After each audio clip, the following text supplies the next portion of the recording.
যমুনা টেলিভিশনের এই ভাইটার উপস্থিত বুদ্ধি এবং বিচক্ষণতাটা শুধু দেখুন। ভারত বধের দিনে লা ইলাহা ইল্লাল্লাহু মুহাম্মাদুর রাসূলুল্লাহ গোল করে থেমে যেতে চান না।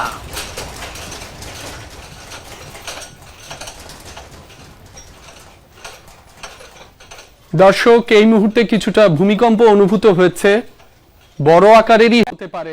এত বড় একটা ভূমিকম্পের পরেও উনি কিভাবে একদম ঠায় দাঁড়িয়ে থেকে ওনার দায়িত্বটা পালন করতেছে, আমি শুধু দেখতেছি আর অবাক হইতেছি যে ভাইটার এত সাহস, এত কিভাবে সম্ভব ভাই উনি এভাবে একদম স্বাভাবিকভাবে স্থির হয়ে আছে এত বড় একটা ভূমিকম্পের পরেও।